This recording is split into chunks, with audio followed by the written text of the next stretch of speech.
Decentralised planning and development of Kerala. വികേന്ദ്രീകൃത ആസൂത്രണം അത് എങ്ങനെ കേരളത്തിൻ്റെ വികസനത്തിലേക്ക് നയിച്ചു എന്നതാണ് ഇപ്പോൾ നോക്കാൻ പോകുന്നത്. എന്താണ് ഈ ഡീസെൻട്രലൈസ്ഡ് പ്ലാനിംഗ് അഥവാ വികേന്ദ്രീകൃത ആസൂത്രണം?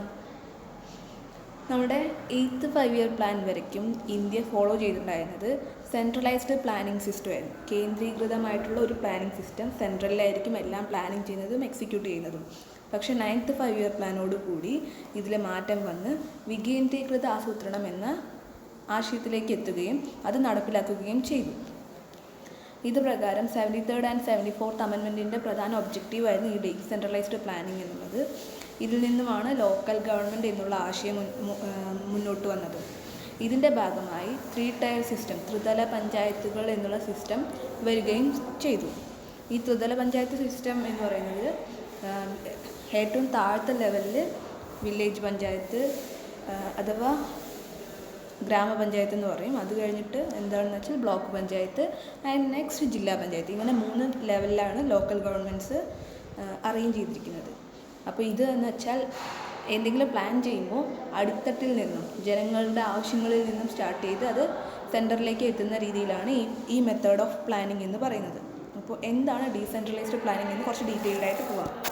നേരത്തെ പറഞ്ഞ പോലെ തന്നെ 73rd and 74th amendment of Indian constitution 1992ൻ്റെ ഭാഗമായിട്ടാണ് അതിൻ്റെ ഒബ്ജക്റ്റീവാണ് ഡെമോക്രാറ്റിക് ഡീസെൻട്രലൈസേഷൻ എന്നുള്ള ആശയം എന്നത്, ജനാധിപത്യപരമായ വികേന്ദ്രീകൃത ആസൂത്രണം എന്നത്.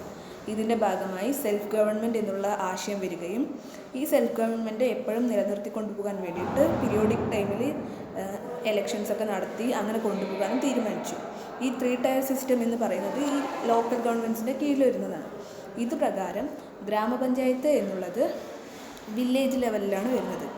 ആൻഡ് ഗ്രാമപഞ്ചായത്തിൻ്റെയും ജില്ലാ പഞ്ചായത്തിൻ്റെയും ഇൻ്റർമീഡിയറി ആയിട്ടാണ് ബ്ലോക്ക് ലെവലിൽ വരുന്നത്, ബ്ലോക്ക് പഞ്ചായത്ത് വരുന്നത്. ആൻഡ് ഇതിൻ്റെ കുറച്ച് മുകളിലായിട്ടാണ് ഡിസ്ട്രിക്ട് ലെവലിൽ ഡിസ്ട്രിക്ട് പഞ്ചായത്ത് വരുന്നത്. ആൻഡ് ഇങ്ങനെ ഒരു സ്ട്രക്ചർ ഉണ്ടാക്കിയത് തന്നെ ഈ അടിത്തട്ടിൽ നിന്നുള്ള അവരുടെ വോയിസ് ഏറ്റവും ഉയരങ്ങളിലുള്ളവർ വരെ കേൾക്കാൻ വേണ്ടിയിട്ടാണ്. അതായത് ഗ്രാമപഞ്ചായത്തിൻ്റെ ആവശ്യം ജില്ലാ പഞ്ചായത്തിൽ വരെ എത്തുകയും അവിടെ നിന്ന് സ്റ്റേറ്റിൻ്റെ പ്ലാനിങ്ങിലൂടെ എക്സിക്യൂട്ട് ചെയ്യാൻ വേണ്ടിയിട്ടാണ് ഇങ്ങനത്തെ ഒരു സിസ്റ്റം കൊണ്ടുവന്നത്. അപ്പോൾ നമുക്കിതിനെ പ്ലാനിങ് ഫ്രം ബിലോ, അതായത് താഴം തൊട്ട് പ്ലാനിങ് ചെയ്തു വരിക എന്നുള്ള രീതിയിൽ പറയാൻ പറ്റുന്നതാണ്.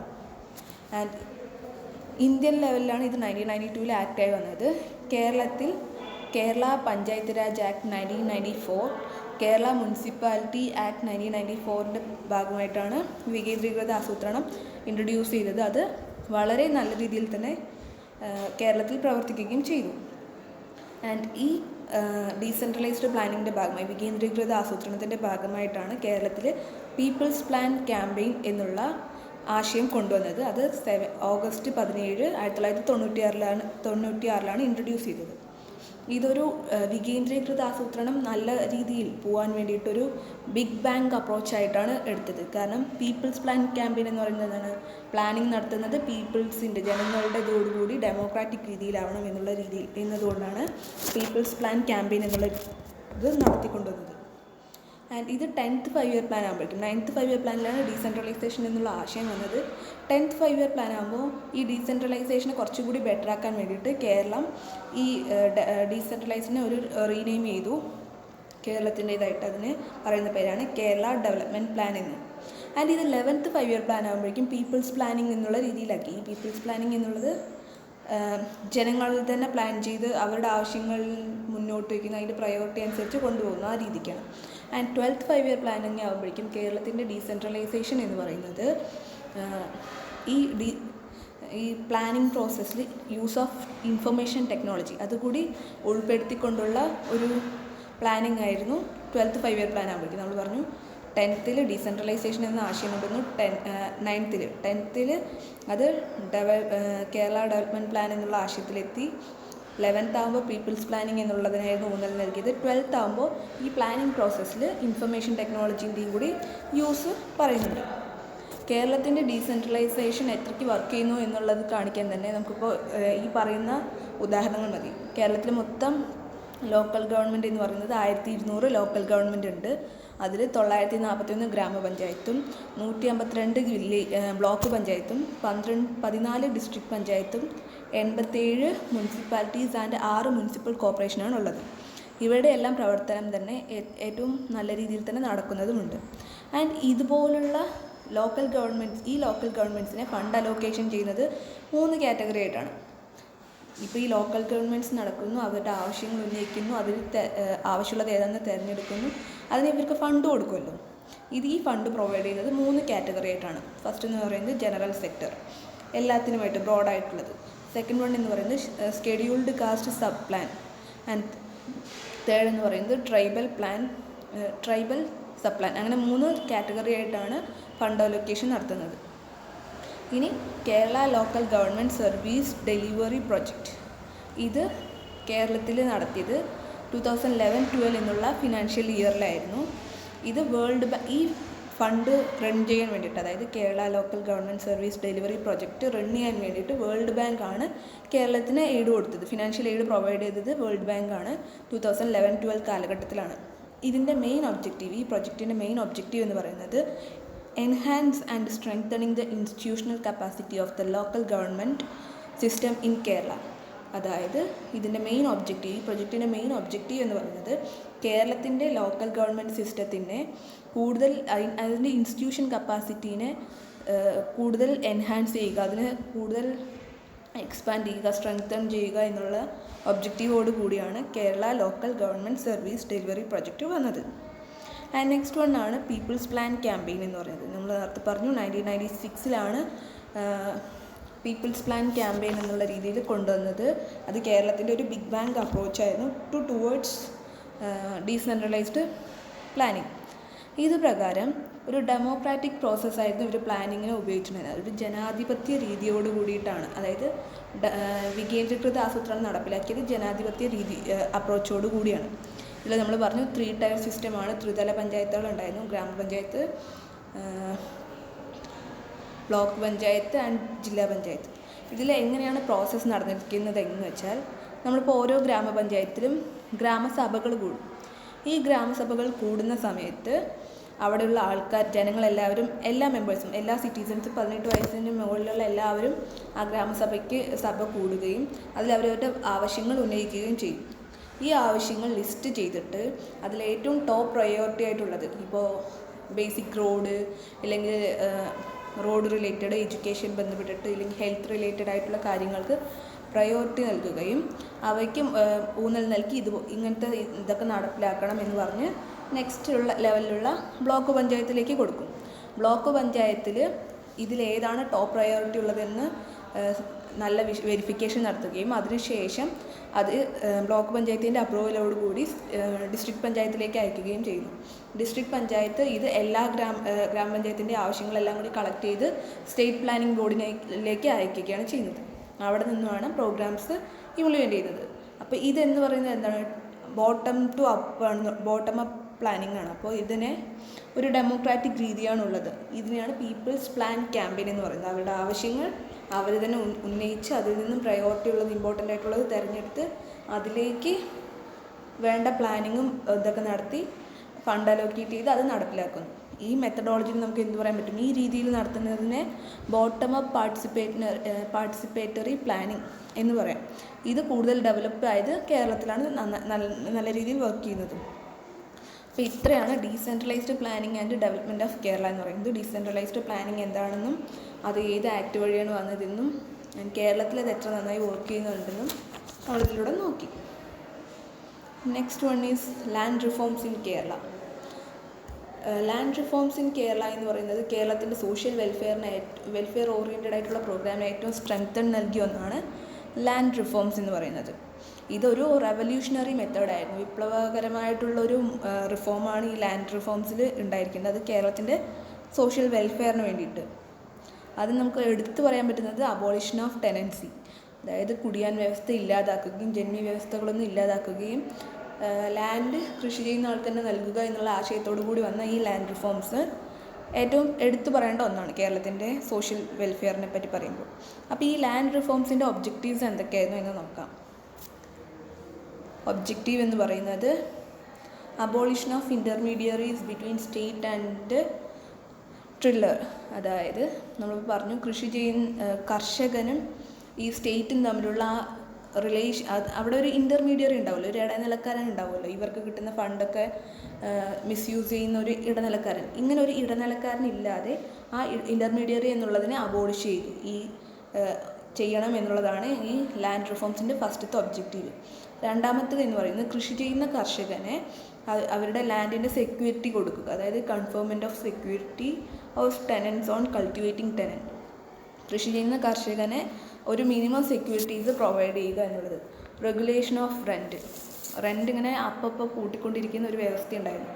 അതില്ലാതെ ഒരു particular amount of rent fix ചെയ്യുകയും അതിനനുസരിച്ചിട്ടായിരിക്കണം അതിനനുസരിച്ച് മാത്രമേ കർഷകന് കൊടുക്കേണ്ടതുള്ളൂ. അപ്പോൾ ഈ റെഗുലേഷൻ ഓഫ് റെൻ്റ് എന്നുള്ള ഒബ്ജക്റ്റീവ് ലാൻഡ് റിഫോംസിൻ്റെ ആണ്. കൺസോളിഡേഷൻ ഓഫ് ഹോൾഡിംഗ്, ഒരാളുടെ കയ്യിൽ ഹോൾഡ് ചെയ്ത് വെക്കാനുള്ള ലാൻഡിൻ്റെ അളവ് അത് ഏകീകരിച്ചു. ആൻഡ് കോർപ്പറേറ്റീവ് ഫാമിംഗ്, അതായത് എല്ലാവരും കൂടിയിട്ടുള്ള കോർപ്പറേറ്റീവ് ഫാമിംഗ് എന്നുള്ള രീതി എക്സ്റ്റാബ്ലിഷ് ചെയ്തു.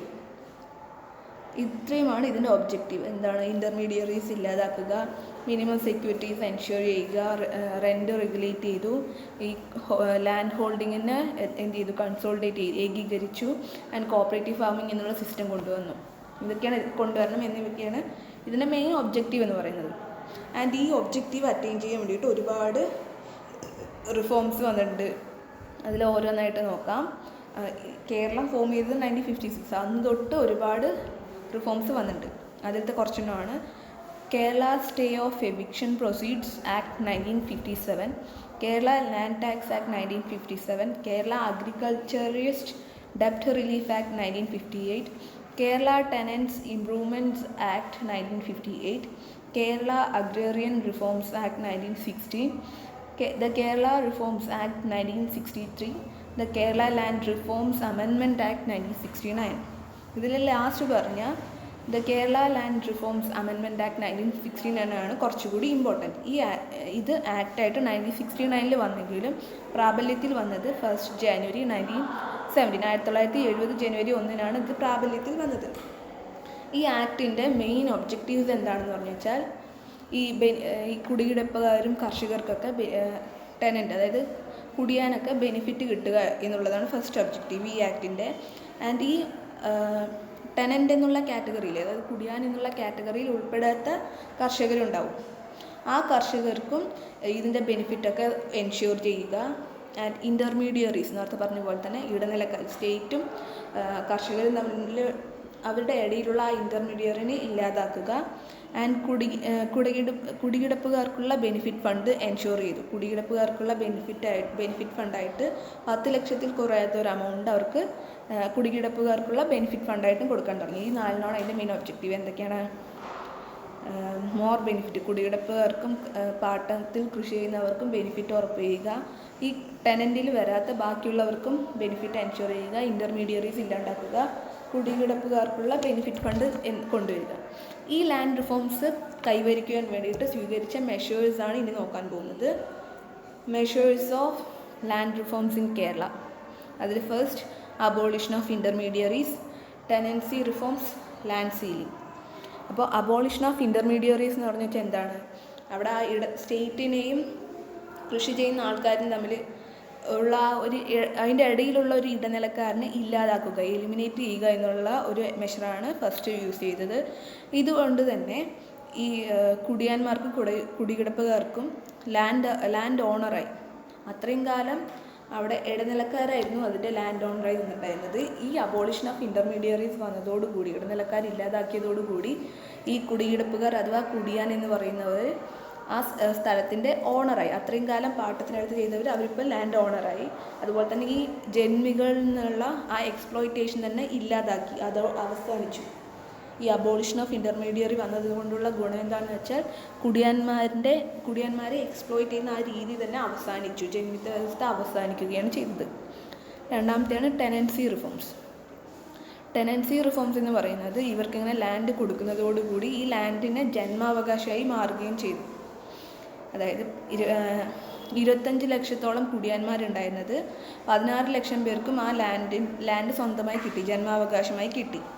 അത് പ്രകാരം എന്ത് സംഭവിച്ചു, അവിടെ ആരും ലാൻഡ് ഇല്ലാത്ത ആളായില്ല, ഇവർക്ക് ലാൻഡ് കിട്ടി.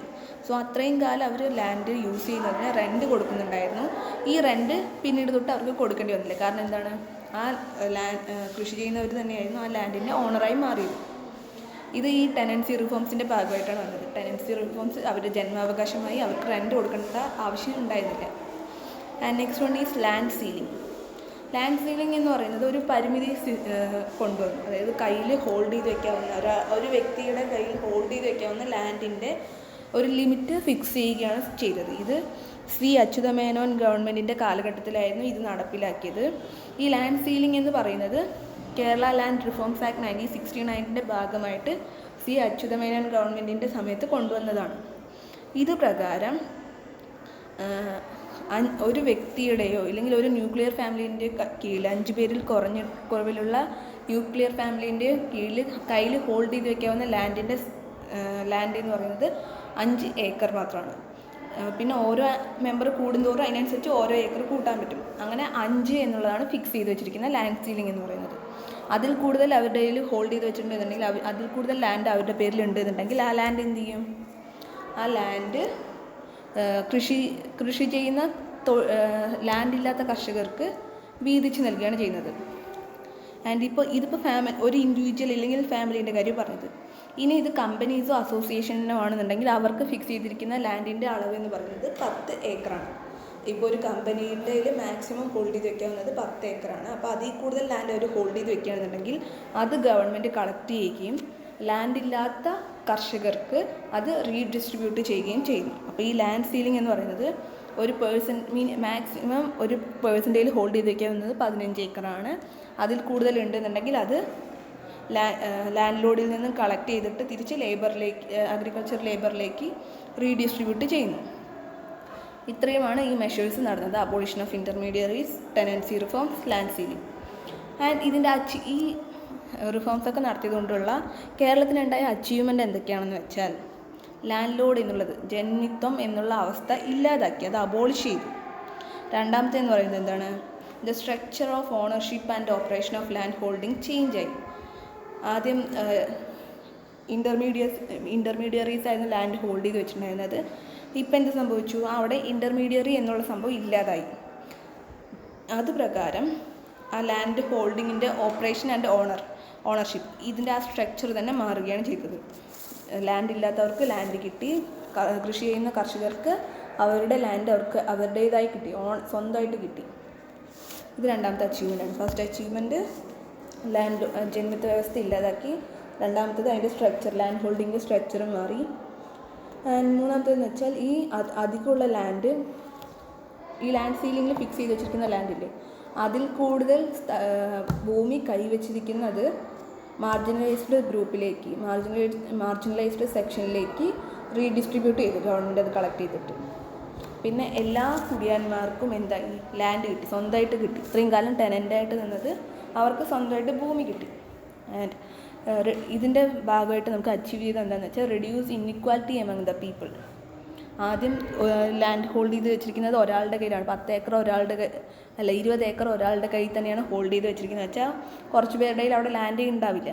ഇപ്പോൾ ഇവർ ഈ ലാൻഡ് സീലിംഗ് ഫിക്സ് ചെയ്തതോടുകൂടി തന്നെ അവരുടെ ആ ലിമിറ്റിൽ കൂടുതൽ എമൗണ്ട് ഭൂമി കൈവച്ചിട്ടുണ്ടെന്നുണ്ടെങ്കിൽ അതെന്ത് ചെയ്യും, ഈ ഭൂമി ഇല്ലാത്ത കർഷകർക്ക് ഇത് ഡിസ്ട്രിബ്യൂട്ട് ചെയ്യും. അപ്പോൾ അവിടെ ഇൻഇക്വാലിറ്റീസ് എമംഗ് ദ പീപ്പിൾ ഇല്ലാതായി. ജനങ്ങൾ തമ്മിലുള്ള ആ ഇൻഇക്വാലിറ്റി ഇല്ലാതാക്കാൻ ഇത് സഹായിച്ചിട്ടുണ്ട്. ആൻഡ് ഈ റിഫോംസ് എല്ലാം തന്നെ സോഷ്യൽ ജസ്റ്റിസ് ഉറപ്പാക്കുവാൻ സഹായിച്ചിട്ടുണ്ട്. സോഷ്യൽ ജസ്റ്റിസ്, സാമൂഹിക നീതി ഉറപ്പുവരുത്തുവാൻ ഈ ലാൻഡ് റിഫോംസ് ഒരു പരിധിവരെ ഹെൽപ്പ് ചെയ്തിട്ടുണ്ട്. Reduce the poverty among the people.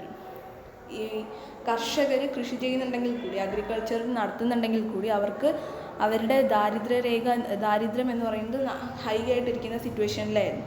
കാരണം അവർ കൃഷി ചെയ്യുന്നത് അതിൻ്റെ പകുതി മുക്കാലും ഭാഗം റെൻ്റായിട്ട് കൊടുക്കേണ്ടി വന്നു. പക്ഷേ ഈ ലാൻഡ് റിഫോംസിൻ്റെ ഭാഗമായിട്ട് എന്ത് സംഭവിച്ചു, ഈ റെൻ്റ് റെഗുലേറ്റ് ചെയ്തു, കുറേ പേർക്ക് ലാൻഡ് സ്വന്തമായി കിട്ടി. അപ്പോൾ അവരുടെ സിറ്റുവേഷൻ എന്നുള്ളത് പോവർട്ടി എന്നുള്ള ആ സിറ്റുവേഷനിൽ നിന്നും ഇമ്പ്രൂവ് ചെയ്ത് കൊണ്ടുവരാൻ പറ്റും. അപ്പോൾ ഈ പോവർട്ടി എന്ത് സംഭവിച്ചു, ദാരിദ്ര്യം കുറഞ്ഞു വരികയാണ് ചെയ്തത്. And reduce the number of landless people. സ്ഥലമില്ലാത്ത കുറേ ആൾക്കാർക്ക് സ്ഥലം കിട്ടി. അപ്പോൾ ഭൂമി ഇല്ലാത്ത ആൾക്കാരുടെ എണ്ണം കുറഞ്ഞു. നമ്മൾ റെഗുലേഷൻ ഓഫ് റെൻ്റ് എന്ന് പറഞ്ഞു. റെൻറ്റിന് ഒരു നിശ്ചിത എമൗണ്ട് ഫിക്സ് ചെയ്ത് വെച്ചിട്ടുണ്ടായിരുന്നു. അതുകൊണ്ട് തന്നെ ഫെയർ റെൻ്റാണ് ഉണ്ടായിരുന്നത്. ഇവർക്ക് ഇഷ്ടത്തിന് കൂട്ടുകയോ കുറയ്ക്കുകയോ ചെയ്യാൻ പറ്റുന്നുണ്ടായിരുന്നില്ല. And land ceiling was fixed. നമ്മൾ പറഞ്ഞു 5, 10 എന്നുള്ള രീതിക്ക് ഇൻഡിവിജ്വൽ ആൻഡ് കമ്പനി എന്നുള്ള നിരക്കിൽ ഫിക്സ് ചെയ്ത് വെച്ചിട്ടുണ്ട്. അതിൻ്റെ അപ്പുറം ഒരാളുടെയും ഹോൾഡ് ചെയ്ത് വെക്കാനുള്ളത് ഉണ്ടായിരുന്നില്ല. And improve the status of tenant. കർഷകരുടെ ആ പാട്ടത്തിനെടുത്തുന്ന കുടിയന്മാരുടെ അവസ്ഥ ഇമ്പ്രൂവ് ചെയ്യുകയും അവരുടെ സ്റ്റാൻഡേർഡ് ഓഫ് ലിവിങ് ബെറ്ററായി, അവരുടെ ലൈഫ് സ്റ്റൈൽ മാറി. ഇതിനെ ഒരു പരിധിവരെ ഈ ലാൻഡ് റിഫോംസ് ഹെൽപ്പ് ചെയ്തിട്ടുണ്ട്. അപ്പോൾ ലാൻഡ് റിഫോംസ് പറഞ്ഞത് ഇൻ്റർമീഡിയറീസ് ഇല്ലാതാക്കുകയും ഈ റെൻറ്റ് കൊണ്ടുവരിക, റെൻറ്റിനെ റെഗുലേറ്റ് ചെയ്യുക, കൺസോളിഡേഷൻ ഓഫ് ഫണ്ട്, ഇതൊക്കെയായിരുന്നു ഇതിൻ്റെ ഒബ്ജക്റ്റീവായിട്ട് വന്നത്. ഇതിനുവേണ്ടി ഒരുപാട് പോളിസീസും മെഷേഴ്സും കൊണ്ടുവന്നിട്ടുണ്ടായിരുന്നു. ആ മെഷേഴ്സാണ് abolition of intermediaries, tenancy reforms, land ceiling. ഇതിൻ്റെ ഭാഗമായിട്ട് കേരളത്തിനുണ്ടായ അച്ചീവ്മെൻറ്റ് എന്തൊക്കെയാണെന്ന് വെച്ചാൽ ലാൻഡ് ലോഡ് ഇല്ലാതായി, ഹോൾഡിങ്ങിൻ്റെ അമൗണ്ട് ഫിക്സ് ചെയ്തു, ഭൂമിയില്ലാത്ത കർഷകർക്ക് ഭൂമി കിട്ടി, ഇൻഇക്വാലിറ്റി കുറയാൻ തുടങ്ങി, സാമൂഹിക നീതി ഉറപ്പുവരുത്താൻ പറ്റി, പോവർട്ടി കുറഞ്ഞു, ആൻഡ് ഭൂമിയില്ലാത്ത കർഷകരുടെ എണ്ണം കുറഞ്ഞു, ലാൻഡ് സീലിംഗ് ഹെൽപ്പ് ചെയ്തിട്ടുണ്ടായിരുന്നു, ഈ ഫെയർ റെൻ്റാണ് ഉണ്ടായിരുന്നത്. ഇത്രയൊക്കെയാണ് അതിൻ്റെ ബെനിഫിറ്റ്. പക്ഷേ ഇത്രയും നടന്നിട്ടുണ്ടെങ്കിൽ കൂടി ഈ ബെനിഫിറ്റിൻ്റെ കുറച്ച് ഡിഫക്ട്സ് അഥവാ ഷോർട്ട് കമ്മിങ്സ് ഉണ്ട്. അതായത് കുറച്ച് പാളിച്ചകളും നടന്നിട്ടുണ്ട്. നമ്മളിപ്പോൾ ഈ റിഫോംസ് എല്ലാം ഇംപ്ലിമെൻറ്റ് ചെയ്തുവെങ്കിൽ കൂടിയും അവിടെ എന്ത് സംഭവിച്ചില്ല, അതിനനുസരിച്ചിട്ട് നമ്മളിപ്പോൾ ഇത്രയും ലാൻഡ് ഇല്ലാത്തവർക്കൊക്കെ ലാൻഡ് കൊടുത്തു, കർഷകർക്ക് തൊഴിൽ ചെയ്യുന്ന കർഷകർക്ക് ലാൻഡ് കൊടുത്തു. പക്ഷേ അപ്പോൾ അതിനനുസരിച്ച് എന്ത് സംഭവിക്കണം, അതിൻ്റെ ക്രോപ്പ് പ്രൊഡക്ഷനും കൂടണം, എംപ്ലോയ്മെൻറ്റ് ഓപ്പർച്യൂണിറ്റിയും കൂടണം. അതായത് അത്രയും കാലം ആ സ്ഥലത്ത് കൃഷി ചെയ്ത കർഷകർക്ക് സ്വന്തമായിട്ട് ലാൻഡ് ഉണ്ടായിരുന്നില്ല. അപ്പോൾ ഈ ഭൂമി നൽകിയതോടുകൂടി എന്തുണ്ടാവേണ്ടത്, ശരിക്കും അവിടുത്തെ വിളകൾ കൂടണം, അതിൻ്റെ പ്രൊഡക്ഷൻ കൂടുകയും അതിനനുസരിച്ച് ഒരുപാട് പേർക്ക് ജോലി കിട്ടുകയും ചെയ്യണം. പക്ഷേ ഇത് രണ്ടും നടന്നില്ല. അത് എന്തുകൊണ്ട് നടന്നില്ല എന്ന് വെച്ചാൽ അത് കറക്റ്റായ രീതിയിൽ ഇംപ്ലിമെൻറ്റ് ചെയ്തില്ല. അല്ലെങ്കിൽ ലാൻഡ് കയ്യിൽ ഹോൾഡ് ചെയ്ത് വെച്ചവർ എന്ത് ചെയ്തു, കറക്റ്റായ രീതിയിൽ അഗ്രികൾച്ചറിൽ നടത്തിയില്ല. അപ്പോൾ അതിൻ്റെ എന്തൊക്കെയാണ് ഷോർട്ട് കമ്മിങ് എന്ന് നോക്കാം. നമ്മളിപ്പോൾ ഉള്ളവരിൽ നിന്നും എടുത്തിട്ട് ഇല്ലാത്തവർക്ക് ഡിസ്ട്രിബ്യൂട്ട് ചെയ്തു. പക്ഷേ ഇത് മൂലം ഈ ലാൻഡ് പിച്ചി കൊടുക്കുക എന്ന് പറയില്ല, അതുപോലെ സബ് ഡിവിഷനാണ് ഉണ്ടായത്. അല്ലാണ്ട് അതിൽ നിന്നൊരു ബെറ്റർ പൊസിഷൻ എന്നുള്ള രീതിയിൽ വന്നില്ല. Reduction in the total agriculture land. Agriculture ലാൻഡായിട്ട് മുന്നുണ്ടായിരുന്നത് 10 ഏക്കർ 20 ഏക്കർ അങ്ങനെ ഒന്നിച്ചായിരുന്നു. ഇപ്പോൾ ഈ ഡിസ്ട്രിബ്യൂഷന് ശേഷം ഈ അഗ്രികൾച്ചർ ലാൻഡ്, കൃഷിയോഗ്യമായ ലാൻഡിൻ്റെ എണ്ണം കുറഞ്ഞു വരാൻ തുടങ്ങി. കൃഷി ചെയ്യുന്നവർക്ക് ഭൂമി എന്നുള്ള ആ സ്ലോഗൻ ഇപ്പോഴും അച്ചീവ് ചെയ്തിട്ടില്ല. ഇതും അതിൻ്റെ ഷോർട്ട് കമ്മിങ്ങാണ്, ഡിഫക്റ്റാണ്. ആൻഡ് ഇങ്ങനെ നമ്മൾ ലാൻഡ് ട്രാൻസ്ഫർ ചെയ്തില്ല, അതായത് ഉള്ളവരിൽ നിന്നും കളക്ട് ചെയ്ത് ഇല്ലാത്തവർക്ക് കൊടുക്കുക എന്നുള്ളത്. അങ്ങനെ കൊടുക്കുന്ന സാഹചര്യത്തിൽ കർഷകർക്ക് അല്ലാണ്ട് മറ്റുള്ളവർക്ക് അതിൻ്റെ ഒരു വലിയ ഭാഗത്തോളം കിട്ടി. ലൈക്ക് കൃഷി ചെയ്യാത്ത കുറച്ച് പേർക്ക്, അല്ലെങ്കിൽ shop keepers, lawyers, political leaders, ഇവർക്കൊക്കെയാണ് ഈ ഭൂമിയുടെ വലിയ ഒരു ഭാഗം കിട്ടിയത്. അതുകൊണ്ട് തന്നെ ആ ലാൻഡ് കിട്ടിയവരെന്ത് ചെയ്യും, കൃഷി നേരെ ചെയ്തിട്ടുണ്ടാവില്ല. നേരത്തെ പറഞ്ഞ പോലെ തന്നെ പിന്നെ അതിൻ്റെ കൃഷിയിൽ നിന്ന് കിട്ടുന്ന പ്രൊഡക്ഷൻ ആൻഡ് പ്രൊഡക്ടിവിറ്റി, ഓരോ വർഷവും അത് കൃഷി ചെയ്യുന്ന അതിൻ്റെ ഉൽപ്പാദനത്തിൻ്റെ അളവ്, പ്രൊഡക്ഷനും അതുപോലെ തന്നെ അതിൻ്റെ പ്രൊഡക്ടിവിറ്റിയും, നമ്മൾ ഇൻപുട്ട് കൊടുക്കുന്നതിനനുസരിച്ച് ഔട്ട്പുട്ട് കിട്ടാത്ത അവസ്ഥയും വന്നു. ആൻഡ് അഗ്രികൾച്ചർ ലാൻഡ്, കൃഷിയോഗ്യമായ ഭൂമികൾ കൃഷി ചെയ്യാതെ വെച്ച് അത് നോൺ അഗ്രികൾച്ചറൽ പ്രോസസ്സിന് വേണ്ടി ഉപയോഗിക്കാൻ തുടങ്ങി. ആൻഡ് ക്രോപ്പിംഗ് പാറ്റേണിൽ ഒരുപാട് ചേഞ്ച് വന്നു. ആദ്യമൊക്കെ നെൽകൃഷി ഒരുപാട് ചെയ്തിട്ടുണ്ടായിരുന്നു, പിന്നീട് അതിൻ്റെ നാണ്യവിളകൾക്ക് ഇമ്പോർട്ടൻസ് കൊടുക്കുകയും അങ്ങനെ ക്യാഷ് ക്രോപ്പിൻ്റെ പ്രൊഡക്ഷൻ നടത്തി. അപ്പോൾ അത് changes in the cropping pattern. And misinterpretation of land reforms ഒരുപാട് പേര് വളച്ചൊടിച്ച് അവരവരുടെ ആവശ്യത്തിന് വേണ്ടി ഉപയോഗിക്കാൻ തുടങ്ങി. And delay in the distribution of surplus land. നമ്മൾ ഈ സർപ്ലസ് ആയിട്ട് ഒരു വ്യക്തിൻ്റെ കയ്യിൽ അധികമുള്ള ലാൻഡ് വീതിച്ചു കൊടുക്കുന്നുണ്ടെന്ന് പറഞ്ഞു. പക്ഷേ ഈ റീഡിസ്ട്രിബ്യൂഷൻ എന്ന് പറയുന്നത് ഡിലേ ആവുന്നത് ഇതിൻ്റെ ഷോർട്ട് കമ്മിങ് ആണ്, ഷോർട്ട് ഡിഫക്ട്സ് ആണ്. And political interference. എന്ത് പോളിസി കൊണ്ടുവന്നാലും അതിനെ ഒരു പരിധി വരെ കൺട്രോൾ ചെയ്യുന്നത്, ഇല്ലെങ്കിൽ അതിൻ്റെ ഡിഫക്റ്റീവായിട്ട് വരുന്നത് പൊളിറ്റിക്കൽ ഇൻ്റർഫിയറൻസും പിന്നെ അത് കറക്റ്റായി പ്രോപ്പറായി നടക്കാത്തതോ അല്ലെങ്കിൽ മോണിറ്റർ ചെയ്യാത്തതോ കൊണ്ടാണ്. അപ്പോൾ ഇത്രയുമാണ് ഇതിൻ്റെ ഡിഫക്റ്റ്. സബ് ഡിവിഷൻ ഉണ്ടായി ലാൻഡിൽ, ടോട്ടൽ അഗ്രികൾച്ചർ ലാൻഡ് കുറഞ്ഞു, കൃഷി ചെയ്യുന്നവനെ ഭൂമി എന്നുള്ള സ്ലോഗൻ ഇപ്പോഴും പകുതിയും അച്ചീവ് ചെയ്യാതിരിക്കുകയാണ്. ആൻഡ് നോൺ ഫാമേഴ്സിനാണ് ഈ ലാൻഡ് പകുതി ഡിസ്ട്രിബ്യൂട്ട് ചെയ്തത്. പ്രൊഡക്ഷനും പ്രൊഡക്ടിവിറ്റിയും കൂടുന്നൊന്നുമില്ല. അഗ്രികൾച്ചർ ലാൻഡ് എന്തായി, നോൺ അഗ്രികൾച്ചർ ലാൻഡായി മാറി. Cropping pattern ചേഞ്ചായി. ഭക്ഷ്യയോഗ്യമായ വിളയിൽ നിന്നും ക്യാഷ് ക്രോപ്പിലേക്ക് മാറി. ലാൻഡ് റിഫോംസ് ലോവിനെ ഒരുപാട് മിസ്ഇൻറ്റർപ്രറ്റ് ചെയ്തിട്ടുണ്ടായിരുന്നു. ആൻഡ് ഈ റീഡിസ്ട്രിബ്യൂഷൻ സിസ്റ്റം ഒരുപാട് ഡിലേ ആവുന്നത് ഇതിന് നെഗറ്റീവായി ബാധിച്ചു. And political interference. അപ്പോൾ ഇത്രയാണ് ലാൻഡ് റിഫോംസിനെ പറ്റി പറഞ്ഞത്.